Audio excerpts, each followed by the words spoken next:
Oh, I love the public library. Does this make sense? No, not really.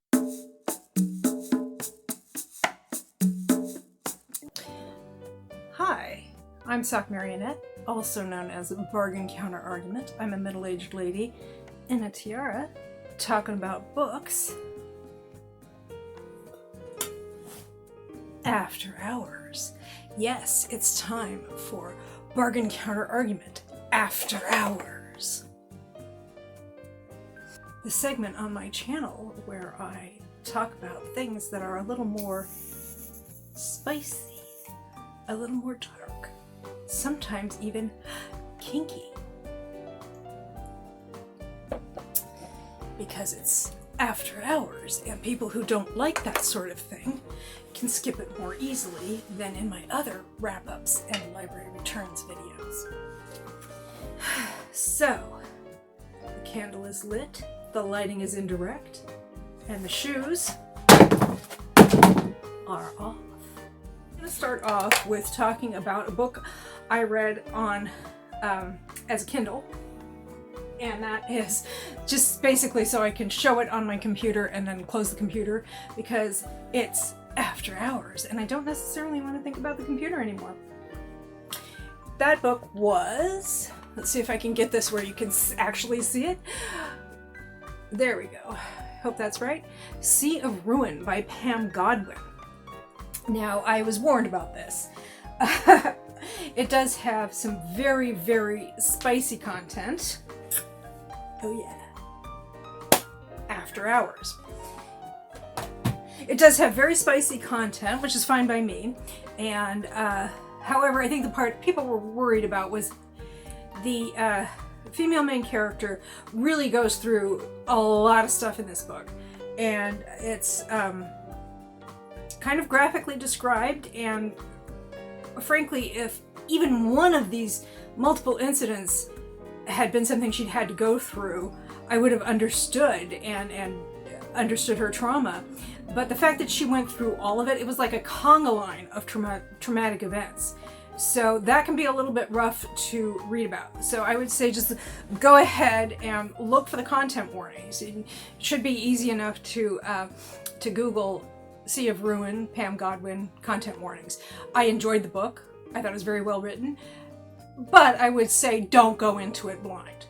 Since that was the only dark, spicy, kinky kind of romance that I read online, I'm going to switch over to the darker, spicier, etc. books that I read that I actually, these are all out from the public library. Oh, I love the public library.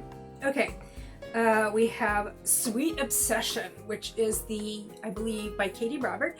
I believe it's the 8th book in the Neon Gods series, and I kind of like the Neon Gods series. I enjoyed the first books. My favorite is the 3rd, Wicked Beauty. That's really good. I really like that. However, the last several books have kind of been a disappointment because I feel like she's maybe leaving behind the relationships, the romances in the relationships, which can be poly or one-on-one or thruples, whatever. That's all fine. I don't mind any of that. I enjoy that. But I think she's kind of de-emphasizing those relationships in favor of describing the political situation in New Olympus. And I like political stuff in my books. I enjoy, court intrigue and corporate intrigue and governmental intrigue in my fiction. But I think that has actually that aspect of this series has kind of taken a front seat, and the interpersonal relationships have taken a back seat. And frankly, the world building and the political machinations that the characters are going through aren't strong enough to justify making their interpersonal stories weaker. I was really looking forward to Sweet Obsession because it is it's MM, it's Poseidon and Icarus, and which they're slightly different in the context of New Olympus and then Dark Olympus than they are in mythology or even doing a modern update. And you do have an older guy and a younger dude, not scandalous age gap, but a bit of an age gap, and It's kind of a dom-sub relationship with the younger guy being the more dominant partner. And that was all fine. I liked that. It was great. But again, I just felt like there was a little too much attention being paid to all of the other stuff that's going on in this series, and not enough to the individuals. So I'm gonna read the next book, especially if the library has it. I don't have to, spend my own money on it, but yeah, I'm starting to get increasingly disenchanted, and I thought that this one was gonna bring it back for me because it does have that kind of relationship that I enjoy reading about, but not so much. Didn't hate it, but it was more mid than I expected it to be. Now we're getting into some dark romances that are just like the kind of unhinged, just madness that I really, really love to read. Where it's just like, does this make sense? No, not really. Is this kind of relationship that I would want to be in? No, not really. Is it entertaining as can be? Oh, yeah. So I'm going to take these in the order that I read them, which is Her Soul to Take by Harley LaRue. This is like, it's part of a trilogy, and it is just called the Souls Trilogy. Also, Her Soul for Revenge and Soul of a Witch. These are interconnected, but they can be read in any order. In fact, we meet the couple of Her Soul for Revenge, like kind of in the middle of their story, and then we can also see what's getting set up for her Soul of a Witch. So Harley LaRue has structured these so you can read them in any order you please. I read the first one because that's the one I was able to find and at the library, and I liked it. You're getting like a situation where, she summons a demon and he turns out to be one kinky mother. No complaints here. Okay, and speaking of kinky, we have Ruthless Creatures by J.T. Geisinger. I read almost a year ago now that I read Pen Pal by her, and I really, really liked it. I read it and I was like, this is good, I'm intrigued, I want to know what happens next, and I enjoyed it. And I thought, okay, that was a fun reading experience, I like that. And then over the next several months, every once in a while, I would think about that book. And I don't, more so than other books, really. And so I saw that this is part of the, I think it's, what is it called? Queens and Monsters, or Monsters and Queens? I can't make it through an entire video without turning to the reading glasses. It is Queens and Monsters. This is book one. And this is Mafia. And it is Mafia, but they are spankos. And also bondage. Yeah. Just everything. And one of the things I liked about this is that he assumes a dominant role, and she kind of wants him to. She doesn't kind of want him to. She wants him to. But he's talking about spanking and stuff, and she's like, I don't know about that. Are you going to do something to me that you wouldn't want me to do to you?